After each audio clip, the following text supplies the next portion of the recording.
Assalamualaikum warahmatullahi wabarakatuh. Alhamdulillahi rabbil alamin. Wassalatu wassalamu ala rasulillahil karim, nabiyyina wa sayyidina Muhammadil amin, wa ala alihi wa sahbihi ajma'in, wa dhurriyyatihi wa ummatihi ila yaumiddin, wa ba'd. Saudara-saudariku dimanapun kita semua berada, semoga hari ini kita senantiasa diberikan bimbingan oleh Allah Subhanahu wa Ta'ala yang memudahkan kita menjalani seluruh aktivitas kehidupan, dan semoga kita semua dikaruniai kesehatan paripurna dan kemuliaan di sisi Allah Subhanahu wa Ta'ala. Alhamdulillah, hari ini kita telah memasuki hari ke-21 di bulan Ramadan tahun 1446 Hijrah, setidaknya yang sekarang sedang kita jalani di Indonesia, khususnya di Indonesia bagian barat. Kita menyadari bahwa alhamdulillah kita telah memasuki 10 hari terakhir di bulan Ramadan 1446 Hijrah, bahkan di Jumat ini menjadi Jumat pertama di 10 hari terakhir di bulan Ramadan. Kita mendapati beragam informasi yang sangat penting terkait kemuliaan dan keistimewaan 10 hari terakhir di bulan Ramadan ini. Alhamdulillah di edisi kemarin kita telah ungkapkan beberapa keistimewaan dimaksud, dan hari ini kita akan coba ulas salah satu di antara keistimewaan itu tentang malam Al-Qadar, tentang Lailatul Qadar. Teman-teman, karena waktu kita terbatas dan tadi sempat kita penyesuaian audio untuk mengondisikan kembali kajian kita ini, mari kita fokuskan pada pembahasan tentang Lailatul Qadar, bagaimana keistimewaannya, kapan kita bisa mendapatinya, dan kiranya apa yang bisa kita lakukan ketika bersamaan dengan malam Al-Qadar dimaksud. Kita akan menjadikan kitab Sahih Al-Bukhari sebagai referensi kajian kita di kesempatan pagi hari ini waktu Indonesia bagian barat. Ada di topik ke-32 di halaman 296 bagi teman-teman yang memiliki kitab atau buku yang sama. Bismillahirrahmanirrahim. Qala al-Imam al-Bukhari rahimahullahu taala, Imam al-Bukhari menyampaikan Kitabu Fadli Lailatul Qadar, topik mengenai keutamaan malam Al-Qadar. Ini saya sering ungkapkan, Imam al-Bukhari ini sangat jenius dalam mengkodifikasikan kitab beliau ini yang disusun dari 97 tema. Nanti setiap tema diberikan subtema di bawahnya, dan itu diurutkan subtema dimaksud sesuai dengan urutan-urutan yang sangat sistematis, dari mulai pembuka mengenal sesuatu, lalu bagaimana mendapatinya, kapan, ya, seperti apa, lalu turunan-turunan yang terkait dengan amalan-amalan yang mungkin kita bisa optimalkan untuk meraih keistimewaan dimaksud. Dan nanti dibuka nanti dengan ayat Al-Quran dulu, baru kemudian hadis-hadis Nabi, keterangan-keterangan berikutnya. Nah, terkait dengan malam Al-Qadar ini tentu sudah banyak viral tentang keutamaannya, dan kita bisa masuk langsung kepada pembahasan tentang kapan waktu mendapatkannya dan bagaimana cara meraihnya. Namun demikian, di sini penting sekali untuk memberikan motivasi lebih kepada kita, sehingga secara singkat beliau menghadirkan terlebih dahulu tentang keutamaan malam Al-Qadar ini sebelum menghadirkan informasi penting mengenai pencarian waktu dimaksud. Bab Fadli Lailatul Qadar, subtopik tentang keutamaan malam Al-Qadar. Wa qala al-Imam al-Bukhari rahimahullahu taala, Imam al-Bukhari menyampaikan dalam kitabnya, wa qaulillahi ta'ala, adapun firman Allah Subhanahu wa taala, a'udzubillahi minasyaitonir rajim, bismillahirrahmanirrahim, inna anzalnahu fi lailatul qadar wa ma adraka ma lailatul qadar, lailatul qadri khairum min alfi syahr, tanazzalul malaikatu warruhu fiha biidzni rabbihim min kulli amr, salamun hiya hatta matla'il fajr. Surah Al-Qadar, surah ke-97 ayat 1 sampai dengan 5. Adapun mengenai surah ini, nah ini yang dimaksudkan. Ya, jadi sudah banyak orang bahkan hafal tentang surah ini, bahkan mengetahui keumuman makna yang terkait dengan surah ini yang disampaikan oleh para ulama-ulama kita tentang keutamaan malam Al-Qadar. Di dalamnya ada satu peluang mendapatkan lipat ganda pahala yang lebih daripada 1000 bulan. Jadi kalau kemudian kita sholat nilainya lebih daripada 1000 bulan, bila dikonversi 1000 bulan kurang lebih ada 80 tahun. Artinya kalau orang bertepatan sholat di malam itu, dia bisa berpotensi mendapatkan setidaknya 80 tahun nilai sholatnya tanpa henti. Demikian bacaan Al-Qur'annya, zikirnya, dan seterusnya. Lalu kita pun mengetahui bahwa di malam yang bersamaan dengan itu, saking istimewanya, malaikat-malaikat turun membersamai amalan-amalan setiap hamba. Bila beristighfar, mereka mendukung dengan memohonkan ampunan kepada Allah. Bila seorang hamba kemudian berdoa, para malaikat mengaminkan, menyertai setiap amalan, sampai kemudian menjelang fajar tiba dan selesailah waktu yang sangat singkat itu. Demikian sering kita dapatkan informasi dimaksud, dan Imam Al-Bukhari membawa satu informasi dengan menekankan pada satu bagian yang berbeda. Karena itu beliau mengawali pandangan tentang ayat ini melalui pendapat yang disampaikan oleh salah satu ulama yang menjadi rujukan untuk kita semua umat Islam. Qala Ibnu Uyainah, Imam Ibnu Uyainah pernah menyampaikan, "Ma kana fil Qur'ani wa ma adraka faqad a'lamahu wa ma qala wa ma yudrika fa innahu lam yu'limhu."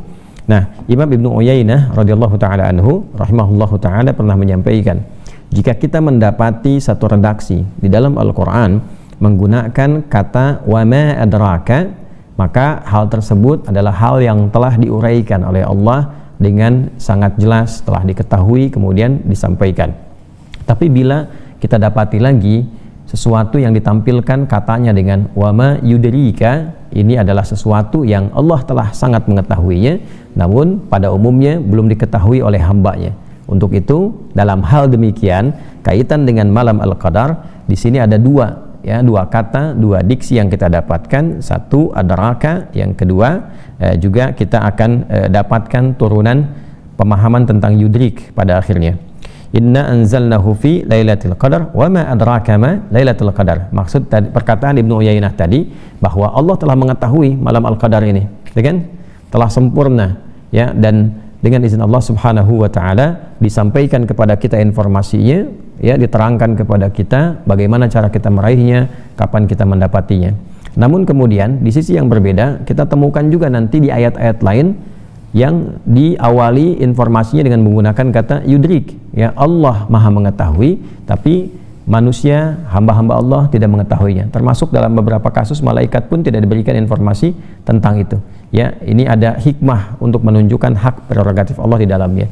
Seperti tentang kiamat misalnya, wa ma yudrika la'alla as-sa'ata takunu qariba. Dan yang bagaimana pendapatmu, apa yang kau ketahui tentang kiamat yang engkau tidak tahu sama sekali, bagaimana jika kemudian itu terjadi tiba-tiba, ya. Karena itu dalam hal yang terkait dengan yudrika, kita diminta oleh Allah Subhanahu wa taala untuk tidak memikirkan waktunya, tapi menyiapkan kondisi kita supaya kapanpun terjadi waktunya kita telah siap memiliki bekal yang baik.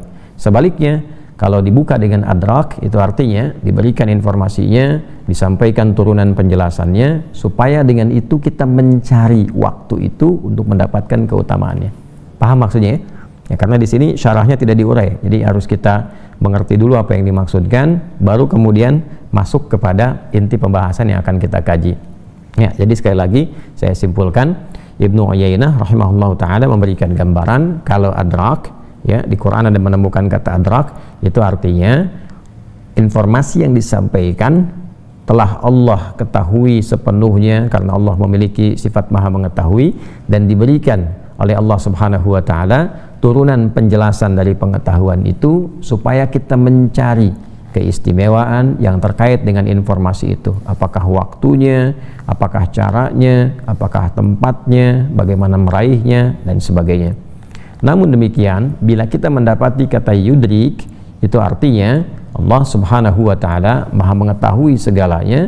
Namun demikian, untuk menunjukkan keagungan pengetahuannya dan menunjukkan bahwa hanya Ia yang punya hak prerogatif dalam pengetahuannya, maka Allah tidak menyampaikan kepada makhluknya, hamba-hambanya, mengenai spesifik tentang waktunya, spesifik tentang bagaimana kemudian kapan kemudian itu terjadi, ya.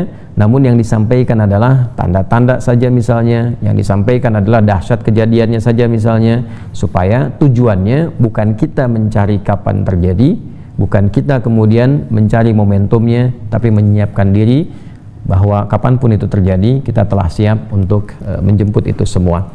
Ya, itu tadi saya contohkan, dan di kasus ini, dalam hal ini tentang malam Al-Qadar itu menggunakan kata adrak, bukan menggunakan kata yudrik. Ketika menggunakan kata adrak artinya apa?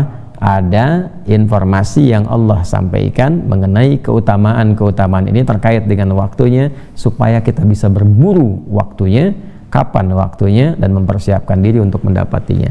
Nah, dari sinilah saya katakan tadi di awal, Imam Al-Bukhari sangat jenius tentang ini, karena memulai dengan ayat Quran, memulai dengan pendapat para ulama tentang menafsirkan ayat mengenai petunjuk untuk mencari waktu malam Al-Qadar, lalu dengan itu baru kemudian masuk kepada pencarian waktunya. Sangat jelas ya teman-teman sekalian. Baik, sebelum kita urai ke hadis teman-teman sekalian, ada satu bagian hal yang sangat penting terkait dengan malam Al-Qadar ini yang telah kita garis bawahi mengenai keutamaannya. Tadi disebutkan satu-satu keutamaan pahala, malaikat turun menyertai setiap zikir. Namun di antara sekian banyak keutamaan dimaksud, ada satu yang dipilih oleh Al-Imam Al-Bukhari, dan ini menjadi bagian terpenting pilihan ini dari hadis Nabi SAW, karena ketika ditekankan oleh Nabi SAW tentang pilihan yang satu ini, karena otoritas Nabi sebagai pensyarah Al-Quran, penjelas Al-Quran, maka pilihan satu ini menjadi fokus yang paling utama. Ya, maksudnya begini, kalau kita qadarullah mendapati malam Al-Qadar ini, maka prioritaskan yang paling utama ini, baru yang lainnya kemudian disusulkan, ya. Karena ketika yang pertama ini dapat, maka yang lainnya pun kemuliaannya setidaknya akan mengikuti. Ya, apa itu? Mari kita simak. Bismillahirrahmanirrahim. Qala al-Imam al-Bukhari rahimahullahu ta'ala, haddatsana Ali ibn Abdullah haddatsana Sufyan qala hafidnahu wa innama hafidha min az-Zuhri an Abi Salamah an Abi Hurairah radhiyallahu ta'ala anhu anin Nabiyyi sallallahu alaihi wasallam. Tadi saya sampaikan urutan sanad dan telah saya jelaskan di pertemuan sebelumnya, jadi tidak perlu saya perpanjang dan perjelas kembali. Intinya informasi ini tersambung pada Nabi sallallahu alaihi wasallam. Beliau menyampaikan, man shama ramadhana imanan wa ihtisaban ghufira lahu ma taqaddama min dhanbihi wa man qama lailatul qadri, ingat ya, wa man qama lailatul qadri ya imanan wa ihtisaban ghufira lahu ma taqaddama min dhanbihi. Kita tegaskan kembali di paragraf yang kedua, wa man qama lailatal qadri imanan wa ihtisaban ghufira lahu ma taqaddama min dhanbi. Nah, teman-teman, di sini ada bagian yang sangat penting. Nabi mengatakan, siapapun yang menunaikan puasa Ramadan, ingat puasa Ramadan yang disertai dengan keimanan yang kuat kepada Allah tanpa dia ragu, disertai dengan ketulusan mengerjakannya karena Allah dan mengevaluasi dirinya sehingga tampil bisa lebih baik, maka ada potensi diampuni ia dari seluruh dosa yang pernah ia kerjakan. Lalu bagian kedua yang tadi kita highlight, waman qama, dan siapapun yang menunaikan qiyam, bangun menunaikan sholat, apakah itu tarawih, apakah itu tahajud, Ramadhana, kan di riwayat lain di waktu Ramadan. Sedangkan di hadis ini Lailatul Qadri, ini poinnya. Ya, jadi yang pertama tadi saya sebutkan dulu riwayat lain Ramadhana menunjukkan spesifik waktunya Ramadan, bukan di malam-malam lain. Jadi memang ada satu bagian di malamnya Ramadan, bukan malam yang lain. Satu hal yang sangat istimewa, yang tidak sama dengan malam-malam yang lainnya. Dan di malam itulah ibadah spesifiknya itu disebutkan oleh Nabi, wa man qama Lailatul Qadri, salat. Ya, saya ulangi, salat. Jadi kalau kita bisa optimalkan walaupun hanya 2 rakaat salat, mungkin bisa kita berzikir, ya, mungkin kita bisa baca Al-Qur'an, itu bagus seluruhnya. Tapi ada prioritas yang ditempatkan di sini oleh Nabi sallallahu alaihi wasallam, yaitu salat. Nah, mengapa salat? Ketika kita riset di dalam Al-Qur'an, di antara bentuk zikir tertinggi yang mengcover, yang mencakup seluruh zikir-zikir yang lain pada umumnya itu adalah salat. Ya, misal kita membaca istighfar, kita kemudian berzikir, bertasbih kepada Allah, bertahmid kepada Allah, bertakbir kepada Allah, kita berdoa, ya, kita baca Al-Quran, itu semua zikir. Kita semua zikir. Ya, fa idza qadaitumus salata fadhkurullaha qiyaman wa qu'udan wa 'ala junubikum. Quran surah keempat ayat 103. Ba'da salat kita berzikir, itu kan? Baca Quran itu zikir. Quran surah ke-15 ayat ke-9. Inna nahnu nazzalna dzikra wa inna lahu lahafizun. Kemudian Menghafal Quran itu juga zikir. Walaqad yassarnal Qur'ana lidzikri fahal mim muddakir. Kemudian kita berdoa itu juga zikir. Ya wadhkur rabbaka fi nafsika tadarruan wa khifatan wa dunal jahri minal qaul. Quran surah 7 ayat 205. Itu semua zikir. Dan keseluruhannya kalau kita lihat dengan baik itu kita dapatkan dalam salat. Takbir ada dalam salat. Istighfar ada dalam salat. Ketika ruku ada istighfar, sujud ada istighfar. Ketika duduk di antara dua sujud, kalimat pertamanya Rabbighfirli itu istighfar. Ya, tasbih ada. Ya, kemudian dalam ruku, dalam sujud. Apalagi kita tahmid ada dalam Al-Fatihah kita temukan, dalam i'tidal kita temukan, gitu kan? Kemudian doa hampir seluruhnya baca yang kita utamakan dalam sholat itu doa, karena itu sholat disebut dengan doa secara bahasa. Jadi mengapa sholat diutamakan di sini disebut di hadis Nabi? Karena sholat itu mencakup bagian seluruh amal-amal secara umum yang kita kerjakan dalam kehidupan kita secara ritual. Ini bagian utamanya.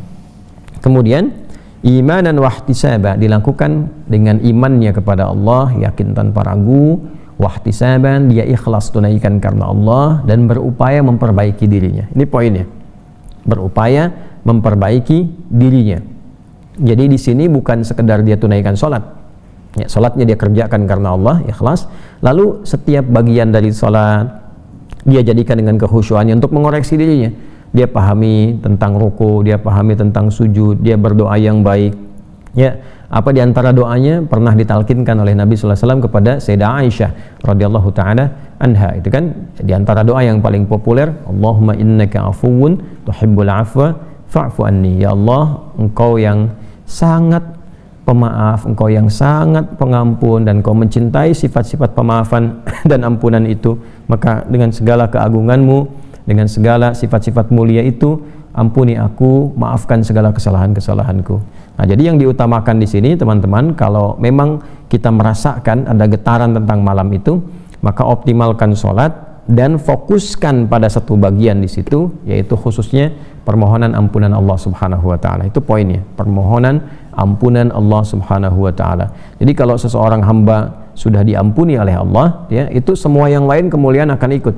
Ya, karena itu di ujungnya, di ujung hadis ini, ghufira lahu ma taqaddama min dzambi. Man qama lailatal qadri imanan wa ihtisaba, ghufira lahu ma taqaddama min dzambi. Siapa yang bisa bangun di malam Al-Qadar, menunaikan salat, dia tunaikan khusyuk karena Allah, karena imannya, dia berupaya mengevaluasi dirinya, maka berpotensi diampuni seluruh dosa yang pernah ia kerjakan dalam hidupnya.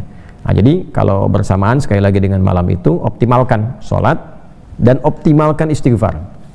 Optimalkan istighfar supaya Allah ampuni dosanya. Kalau sudah diampuni dosa, maka di surat Nuh, ya, Allah Subhanahu wa taala menegaskan dalam Al-Qur'an, faqultu astaghfiru rabbakum innahu kana ghaffara. Nabi Nuh mengatakan kepada umatnya, ayo minta ampun sama Allah. Ya, sesungguhnya Allah menegaskan, Ia Maha Pemberi ampunan. Maka apa setelah itu? Yursilis samaa'a 'alaikum bidrara wa yumdidkum bi amwal wa banin. Ya, Allah bagi satu tempat yang kesulitan hujan, Allah turunkan hujan berupa keberkahan. Ya, jadi ada juga satu tuntunan kalau satu tempat gersang, kemarau panjang dan sebagainya, maka ada baiknya penghuni-penghuni yang ada di situ banyak beristighfar kepada Allah, banyak mengoreksi diri dengan ikhlas, dengan tulus, kan?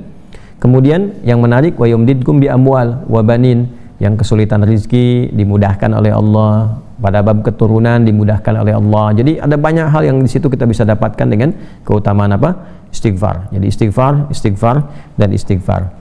Nah, sekarang pertanyaannya, ketika secara presisi kita mengetahui isyarat yang disampaikan Nabi Sallallahu Alaihi Wasallam, ya kan? Keutamaan malam Al-Qadar itu begitu banyak, petunjuknya diberikan penjelasan. Dari penjelasan itu kalau diurut lagi, ini yang spesifik dikerjakan, ya kan? Istighfar, minta ampun dan turunannya. Lalu sekarang tersisa waktunya kapan? Ya, waktunya kapan? Baik, sesungguhnya ada ulama yang memberikan pendekatan dengan pendekatan general, tapi dalam pendekatan general ini peluangnya bisa menjadi lebih tinggi. Ya, apa yang dimaksud general di sini? Teman-teman, kalau kita kembali ke Quran surah 97 Al-Qadar tadi, petunjuknya kan jelas menunjukkan bahwa kemuliaan Al-Qadar ini datangnya malam, ya kan? Inna anzalnahu fi lailatul qadar. Ya, sungguh dengan keagunganku aku turunkan Al-Qur'an itu di malam yang penuh dengan kemuliaan. Jadi ketika datangnya malam, Maka ada ulama yang memberikan pendapat yang sangat baik sekali untuk kita pedomani. Ya, kalau ingin dapat malam Al-Qadar, setiap malam Ramadan aktif saja gitu. Apakah itu di awal Ramadan, pertengahan Ramadan, atau akhir Ramadan. Jadi peluangnya akan lebih besar ketika setiap malam aktif, walaupun bangun sholatnya 2 rakaat saja misalnya, setelah itu istirahat, kan? Apakah kemudian baca Al-Qur'annya dapat 1 ayat, lalu berjuang dengan kantuk, walaupun dapat itu setiap malam Ramadan, dia tidak tinggalkan setiap malam, itu peluang mendapatkannya lebih besar. Jadi kalau ada yang bertanya, kapan bisa saya dapati malam Al-Qadar itu? Di antara pendapat ulama ada yang memberikan 1 langkah taktis, panduan yang sangat sistematis, jelas dari awal sampai akhir, ya, mengatakan bahwa udah hidupkan aja setiap malam Al-Qadarnya, karena isyaratnya malam, maka setiap malam hidupkan. Ya, karena itulah dari pendapat ini tinggal kita melihat yang tersisa, ya kan, ada berapa malam untuk kita. Malam 21 sudah tadi kan, bagi kita orang Indonesia di sini sudah selesai. Nah, kemudian nanti ada malam 22, ada malam 23, ya, kita nggak tahu di malam yang mana Allah turunkan kemuliaan itu. Karena itu akan lebih bagus kalau kita optimalkan, baik itu di malam misalnya 22-nya, malam 23-nya, malam 24-nya, sampai malam terakhir, ya, sampai malam terakhir. Nah, malam terakhir di ujung Ramadan, ya kan? Dan besoknya kemudian puasa, setelah itu tuntas karena malamnya berikutnya masuk kepada 1 Syawal yang dioptimalkan takbiran di dalamnya. Nah, jadi sampai titik yang terakhir ini kita optimalkan, ya, setiap malamnya. Lalu kalau kita ingin bicara lebih spesifik lagi, di antara malam-malam itu kan ada yang dapat genap, ada yang dapat ganjil gitu kan, ada yang genap, ada yang ganjil. Kalau begini, kalau waktunya sangat terbatas nih, ya, kadang-kadang kita ingin optimalkan, tapi ada kondisi tertentu yang menghambat kondisi pribadi itu, misalnya untuk bisa dioptimalkan setiap malamnya. Apakah karena kondisi kesehatan atau karena kesibukan tertentu yang memang tidak bisa ditinggalkan terkait dengan hajat hidup orang banyak misalnya dan sebagainya. Maka bagian mana yang bisa kita optimalkan? Nah, sampai titik itu pun masih ada juga. Inilah indahnya dalam Islam, lengkap uraiannya, lengkap penjelasan dan referensinya, dan sampai ke titik paling maksimal itu diberikan peluangnya. Maka di sini menunjukkan betapa sayangnya Allah sama kita. Saya ulangi, betapa sayangnya Allah sama kita. Dikasih setiap malam kesempatan untuk kita, belum tentu ada yang optimal. Ayo coba dicari gitu kan, di setiap yang kita dapati malam-malam sisanya. Sekarang 10 terakhir, nanti kita bisa buru 10 yang terakhir. Kemudian kalau kita tidak optimal 10 terakhir dengan ganjil dan genapnya, ya, maka apa yang kita bisa optimalkan? Apakah di genapnya, apa di ganjilnya, itu pun kita dapatkan riwayatnya. Nah, untuk menguatkan itu tidak bisa kita punya pendapat pribadi, kita harus kembali kepada keterangan Nabi Sallallahu Alaihi Wasallam, karena beliaulah yang punya otoritatif untuk menerangkan ini, ya, otoritasnya ada di Nabi dan beliau paling, ya, otoritatif untuk menerangkan itu semua. Karena itulah kemudian Imam Al-Bukhari meneruskan subtopik yang kedua berikutnya. Nah, ini jadi saya mengurai kejeniusan Imam Al-Bukhari dengan menerangkan sistematika ini supaya kita menyadari ulama dulu tuh kalau bikin sesuatu tuh terukur gitu, ya. Ini menunjukkan juga jalan pikirannya itu, ya, sehat, ya, sangat sistematis, dan pasti hidupnya juga itu sangat terukur. Babul timasi Lailatul Qadri fi sab'il awakhir. Ya. Subtopik tentang meraba-raba. Nah, ya, meraba-raba malam Al-Qadar di 7 hari terakhir Ramadan. Jadi nanti babnya, ya, kalau ada kesibukan nggak sempet ini, nanti ada riwayat nih tentang 7 hari terakhir. Kan kadang-kadang di awal belum fokus kan, baru semangat dulu, tengah-tengah, ya, terjadi kemajuan, sapnya maju tuh di masjid-masjid, mulai menurun jamaah kan, karena siap-siap cari tiket, siap mudik gitu kan, dan sebagainya. Nah, maka kalau dapat pas kesempatan mudiknya di awal, langsung ada di rumah, nah, bisa ambil posisi tertentu untuk fokus dapatkan malam Al-Qadar walaupun di 7 hari sisanya. Bagaimana keterangan tentang itu? Dasarnya apa? Nah, ini bab tentang meraba-raba, bab tentang merasakan, kan? Bab untuk mencari, ya, malam Al-Qadar itu di 7 hari terakhir Ramadan. Dalilnya apa? Di sini di Al-Bukhari nomor hadis 2015. Qala al-Imam Al-Bukhari rahimahullahu taala, haddatsana Abdullah bin Yusuf akhbarana Malik an Nafi' an Ibnu Umar radhiyallahu taala anhuma. Ini riwayatnya sampai ke Ibnu Umar. Ibnu Umar itu Abdullah bin Umar, namanya Abdullah, anaknya Umar bin Khattab radhiyallahu taala anhuma.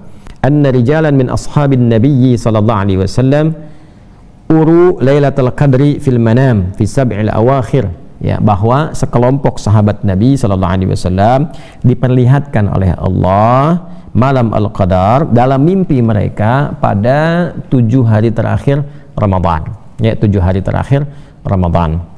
Jadi nanti di akhir kita coba uraikan 7 hari itu maksudnya dari mana ngitungnya gitu kan. Faqala Rasulullah sallallahu alaihi wasallam, maka ketika itu disampaikan kepada Rasulullah sallallahu alaihi wasallam, dikomentarilah ya oleh Nabi sallallahu alaihi wasallam. Nah, ini teman-teman sekalian, hal yang sangat menarik dalam Islam itu selalu ada konfirmasi ya terkait dengan satu ibadah, kemuliaan ibadah, tuntunan ibadah, sehingga tidak membuka peluang untuk kreativitas yang muncul dari setiap orang muslim misalnya untuk menunaikan satu ibadah tertentu atau mengejar keutamaan ibadah tertentu kecuali disandarkan pada dalil.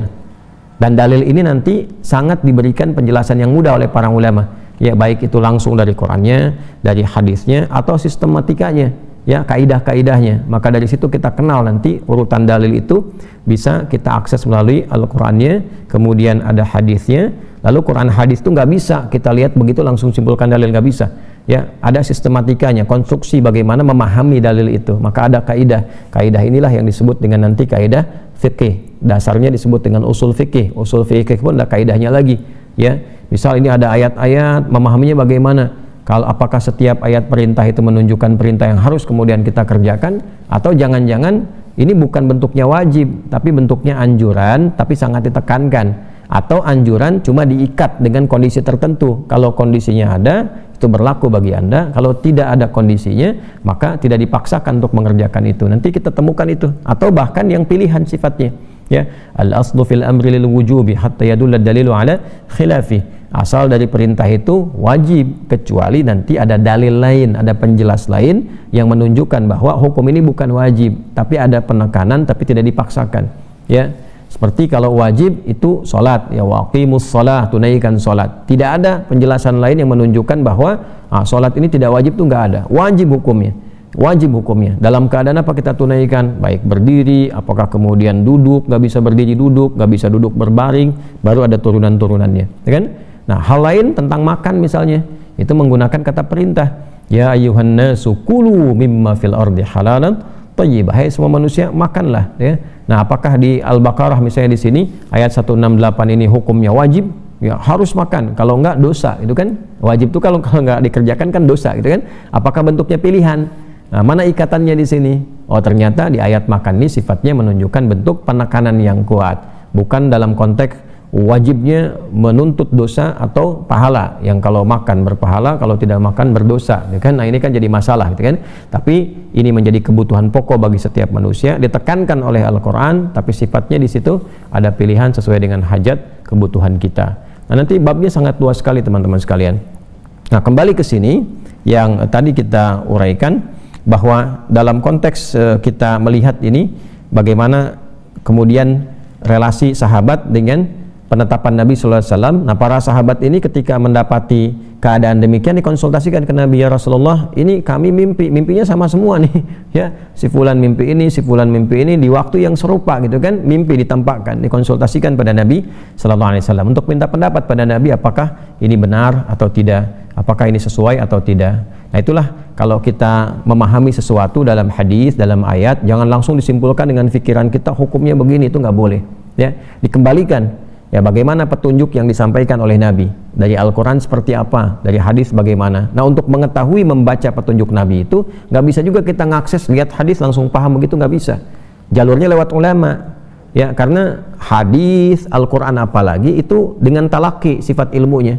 Nah, talaki itu setiap generasi mendapatkan ilmu begini, keterangannya sama semua tuh, ya, itu disebut sanad namanya, disebut sanad. Nah, ini yang terjaga. Jadi nggak bisa orang lihat hadis begini langsung disimpulkan maknanya begini, tidak.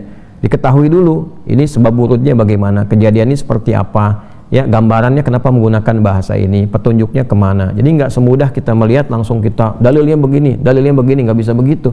Konstruksi dalil itu seperti apa? Nah, nanti ulama-ulama yang sudah matang di bidangnya ada kualifikasi, ya. Ini kalau baru mengajak dai, kalau menyampaikan mubaligh, ya. Kalau sudah paham hukum itu ada alim. Kalau sudah mengerti konstruksi fikih disebut faqih. Kalau sudah memberi fatwa, nah, kalau fatwa ini dia nggak banyak dalil, menyampaikan kalimat, ya udah hukumnya begini, karena ini manusia dalil, namanya mufti. Kalau terikat dengan pelaksanaan namanya apa? Qadhi. Baik, ini penting, mohon maaf saya agak uraikan panjang di bagian ini, karena beberapa masa akan ditemukan kadang-kadang orang berpendapat langsung dalilnya ini, dalilnya ini. Nah, sementara konstruksi ulama itu nggak dibaca bagaimana memahami dalil dimaksudkan. Ya, nanti ada pelajaran-pelajaran tersendiri bagi orang-orang yang belajar di jurusan itu, pasti memahami ya apa yang kita uraikan. Kemudian apa komentar Nabi SAW ketika disampaikan tentang hal demikian? Maka faqala Rasulullah SAW, Nabi SAW kemudian menjawab, ara ru'yakum qad tawata'at fi sab'il awakhir. Ara, aku memandang, kan, ru'yakum, mimpi kalian itu qad tawata'at fi sab'il awakhir, ya tepat telah sesuai mendapati malam Al-Qadar itu di 7 hari terakhir Ramadan. Jadi ini satu riwayat yang menunjukkan bahwa malam Al-Qadar itu pernah turun di 7 terakhir Ramadan. Jelas ya? Jadi ini satu riwayat yang menunjukkan bahwa malam Al-Qadar pernah turun di 7 malam terakhir Ramadan. Tapi bukan ingin menunjukkan bahwa waktunya spesifik di 7 terakhir itu, tidak. Pernah turun di situ, di waktu itu. Ya, maka faman kana mutaharriha falyataharraha fi sab'il awakhir. Nah, ini poinnya. Maka siapa yang berminat untuk memburu kemuliaan malam Al-Qadar itu demi mendekatkan diri kepada Allah, silahkan memburunya, mencarinya. Saya gunakan istilah memburu itu untuk menunjukkan konteks mencari dengan sungguh-sungguh yang serius. Ya, silahkan buru itu, silahkan cari itu dengan sungguh-sungguh fi sab'il awakhir, pada pekan yang terakhir, ya 7 hari terakhir di bulan Ramadan. Jadi ini dalil yang menunjukkan kalau memang belum sempat maksimal ibadah di sebelumnya, lalu ada potensi 7 hari terakhir ini kita bisa mendapatkan malam Al-Qadar, ada luangnya, manfaatkan itu. Ya, manfaatkan itu sebaik-baiknya. Ya, jadi ini dalil yang pertama tentang malam Al-Qadar berlangsung, potensinya pernah terjadi di 7 malam terakhir. Nah, 7 malam terakhir ini ngitungnya bagaimana? Nah, para ulama ada yang ngurutkan dari atas. Jadi kalau misalnya Ramadannya 30 hari, itu kan malam 30, malam 29, malam 28, malam 27, malam 26, malam 25, malam 24. Nah, makanya ada yang menyebutkan Ramadan itu juga tidak harus selalu jatuh pada yang ganjil. Bisa jadi malam 24 yang genapnya, kan? Bisa jadi malam 24. Kalau urutkan dari 30 ya. Nah, kalau jumlah Ramadannya itu 29, nah, maka ketemunya tanggal 23, maka ada ganjil, ada genap. Ya, nah ini kejadiannya pada saat itu adalah 7 malam terakhir di Ramadan. Jadi 7 malam terakhir berarti diurut. Ya, nanti ada yang bacanya dari 21, ya malam 21, malam 22, malam 23, malam 24, malam 25, malam 26, malam 27. Nah, jadi ada yang baca malam 27. Ya, ini jadi diurut dari urutan ke-21 sampai ke atas, atau dari atas ditarik turun ke bawah. Ya, ada juga pendapat ini sangat familiar sekali di kalangan ulama. Tapi singkatnya Pak, singkatnya antara nih 7 dari awal sampai ke akhir. Silahkan dari malam 23 sampai ke malam akhirnya. Bisa malam 29, bisa malam ke 30, itu bisa dioptimalkan. Ya, kalau di Timur Tengah itu sangat viral. Ya, antara 23, 24, 27. Ya, karena itu biasanya beberapa orang di Timur Tengah menghadirkan malam Al-Qadar, pengingat nuzulul Quran itu dalam konteks turunnya kepada Nabi Sallallahu Alaihi Wasallam itu di malam ke-27 dihidupkannya itu, malam 27, malam 27 ya.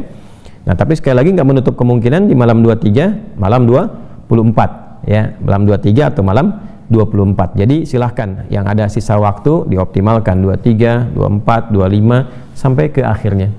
Ya, insya Allah kalau melihat kondisi kekinian di akhir Ramadan 1446 Hijrah ini, rasa-rasanya berjumlahnya 30 hari.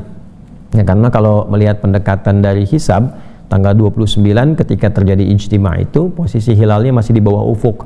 Nah, kalau di bawah ufuk itu baik pakai hisab mau pakai ru'yat atau imkanur ru'yat, itu besar kemungkinan akan digenapkan menjadi 30 hari. Jadi Ramadannya 30 hari, kita masih dapat malam ke 30. Jadi kalau malam 30 berarti diurut lagi, ada 24 kan, ada 25 sampai kemudian ke malam 27 sampai ke akhirnya ke malam 30. Intinya ada dalil yang menunjukkan bahwa malam Al-Qadar pernah terjadi di 7 terakhir Ramadan. Bisa ditarik dari malam 21 berarti malam 27, bisa ditarik dari 30 berarti ke malam 23 atau 24. Nah, jadi kalau udah lewat malam 21 tadi kan masih ada malam 22 terus sampai ujungnya. Ya, jelas ya apa yang kita utarakan ini. Kemudian teman-teman sekalian, selanjutnya kita lengkapi dulu supaya nggak putus di situ. Hadis tadi dapatkan juga dalam hadis riwayat Imam Muslim nomor hadis 1165 ya, dengan riwayat yang serupa. Kemudian yang kedua, nomor hadis 2016 di Sahih Al-Bukhari, qala al-Imam Al-Bukhari rahimahullahu taala, haddatsana Muadz bin Fadalah, haddatsana Hisham an Yahya an Abi Salamah, qala sa'altu Aba Sa'id wa kana li sadiqan faqala i'takafna ma'an nabiy sallallahu alaihi wasallam 'ashra al-awsat min Ramadan fa kharaja sabihata 20 فخطبنا وقال إني أريت ليلة القدر ثم أنسيتها أو نسيتها فالتمسوها في العشر الأواخر في الوتر. Nah ini poinnya, ini yang menarik nih ya, kaitan yang kedua. Wa inni ra'aitu anni asjudu fi ma'in wa tinin faman kana i'takafa ma'a Rasulillahi sallallahu alaihi wasallam falyarji'. Faraja'na wa ma nara fis sama' qaz'atan فجاءت سحابة فمطرت حتى سأل سقف المسجد وكان من جريد النخل وأقيمت الصلاة فرأيت رسول الله صلى الله عليه وسلم يسجد في الماء والطين حتى رأيت أثر الطين في جبهته. Allahu Akbar. Nah ini yang kedua. Jadi ini pun ada beberapa sahabat Nabi Sallallahu Alaihi Wasallam yang i'tikaf dengan Nabi Sallallahu Alaihi Wasallam, beriktikaf dengan Nabi Sallallahu Alaihi Wasallam. Itu menariknya al-ashra awsat di 10 pertengahan. Nah, di sini ada pendapat lagi yang ulama mengenai i'tikaf, nanti kita bahas setelah ini materi i'tikaf.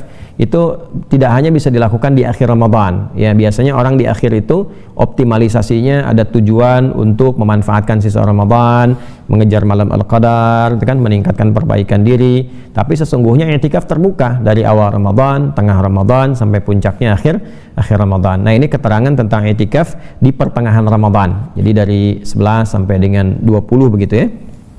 Nah kemudian fakharaja sabihata 20 fakhatabana. Jadi ketika selesai kemudian di pertengahan itu ya, dalam i'tikaf itu tiba kemudian ini disampaikan informasi dari Nabi sallallahu alaihi wasallam di ke hari ke-20 pagi ya. Nabi sallallahu alaihi wasallam kemudian menyampaikan inni uritu lailatul qadri thumma unsituha aw nusituha.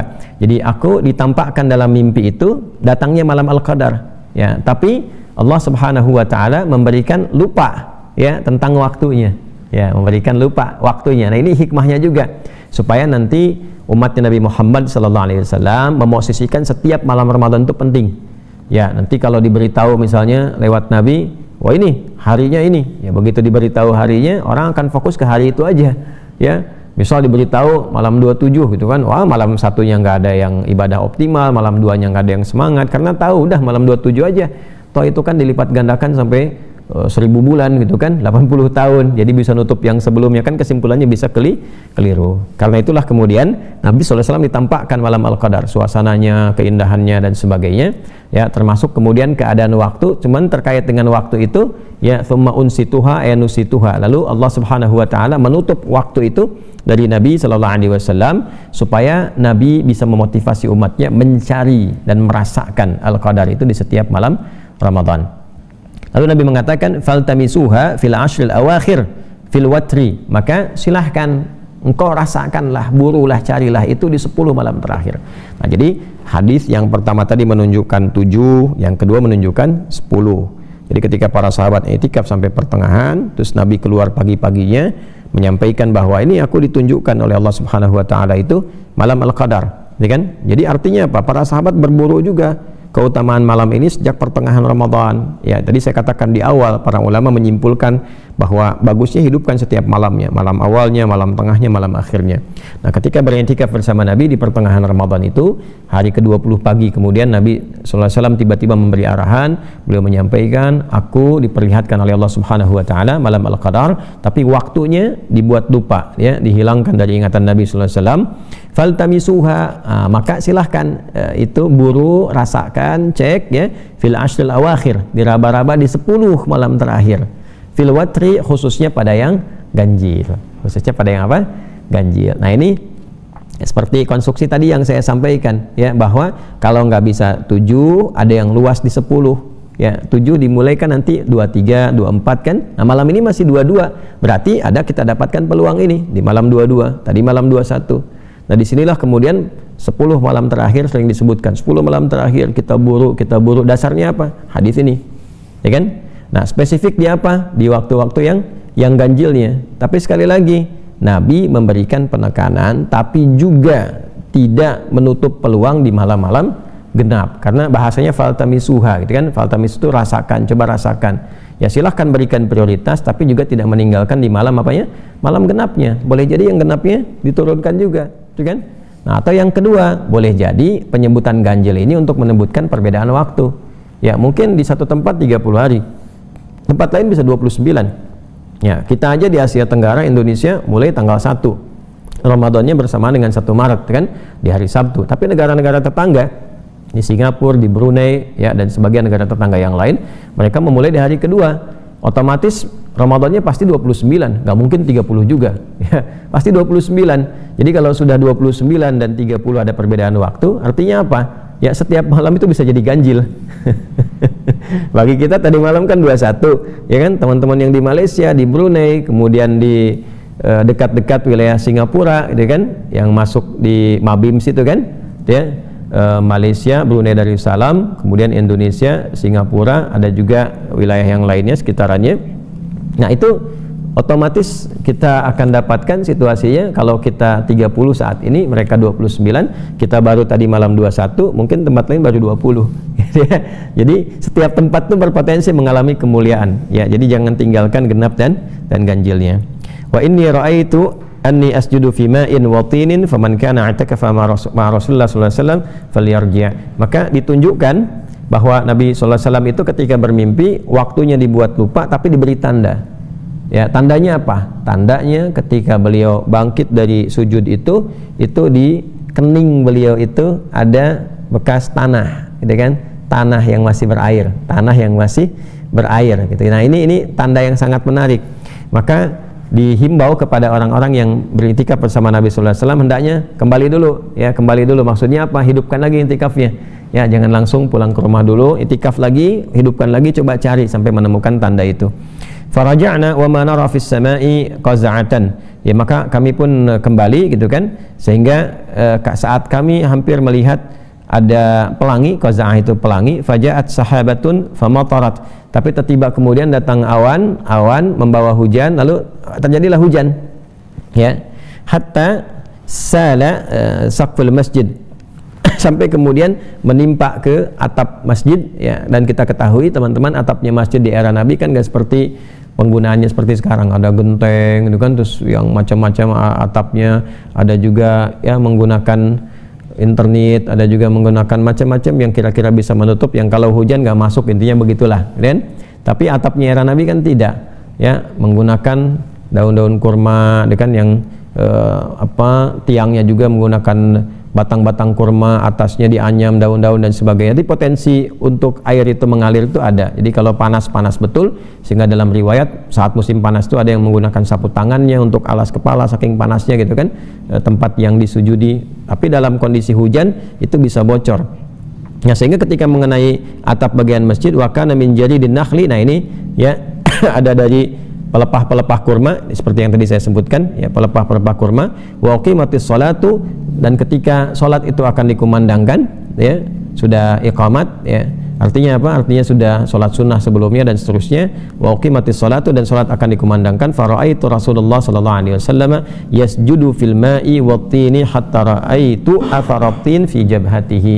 Maka aku melihat bahwa Nabi sallallahu alaihi wasallam itu sujud, ya, di tempat bagian tanah yang becek kena air itu. Maka ketika beliau kemudian bangkit, aku melihat di kening beliau itu ada bekas tanah yang basah. Nah, ini menunjukkan apa? Malamnya malam Al-Qadar telah tiba, gitu. Jadi kenapa hadis ini ingin menekankan begini?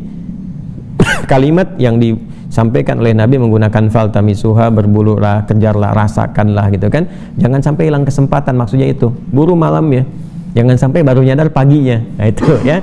Jadi begitu kesiangan karena ketiduran, karena macam-macam dan sebagainya, tiba-tiba baru nyadar pagi. Begitu pagi lihat, oh kok alam udah indah begini, enak begini, tenang begini, gitu kan. Salam, gitu kan. tenang, nyaman, rasanya enak ya. Ya hatta matla'il fajr, berlangsung itu sampai dengan awal fajar. Begitu sudah selesai, sudah hilang malam al-qadarnya, baru kerasa nikmat dan sebagainya. Ternyata udah lewat gitu. Nah, ini yang dimaksudkan, rasakan itu ya, ambil getarannya. Dan diantara tandanya adalah apa yang diungkap di dalam Al-Quran, salam hiya hatta matla'il fajr, ada ketenangan, kedamaian ya, dan sebagainya. Nah, teman-teman sekalian, itu diantara hal yang bisa kita bahas secara singkat. Sebetulnya masih ada urutan-urutan hadis, tapi tidak jauh dari apa yang kita telah bahas, teman-teman sekalian. Tinggal nanti berikutnya adalah kajian tentang apa yang kita bisa optimalkan di 10 terakhir ini, dan khususnya bila menemui dan merasakan malam al-qadar. Tadi kan kata Nabi, coba kamu buru dengan serius, kamu raba-raba, kamu rasakan, sehingga merasakan ada sensasi yang berbeda dalam salah satu malam itu ya. Nah, kalau mendapati kondisi itu, yang harus saya lakukan apa? Kalau sholat tadi bagaimana? Terus, atau adakah doa yang spesifik yang bisa saya bacakan? Nah, itu insya Allah kita akan bahas di pertemuan berikutnya. Saya kira ini yang bisa kita uraikan, teman-teman sekalian. Mohon maaf bila ada hal yang kurang berkenan. Semoga bermanfaat, dan semoga Allah menganugerahkan kita malam kemuliaan yang kita dambakan itu. Allahumma taqabbal minna innaka antas samiul alim, wa tub alaina innaka antat tawwabur rahim. Allahumma ij'alna ya Allah min ibadikas salihin, wa anzil alaina lailatul qadri ya Allah kama tuhibbu wa tarda. Wa sallallahu ala sayyidina Muhammad wa ala alihi wa sahbihi ajma'in. Wa akhiru da'wana alhamdulillahi rabbil alamin. Assalamualaikum warahmatullahi wabarakatuh.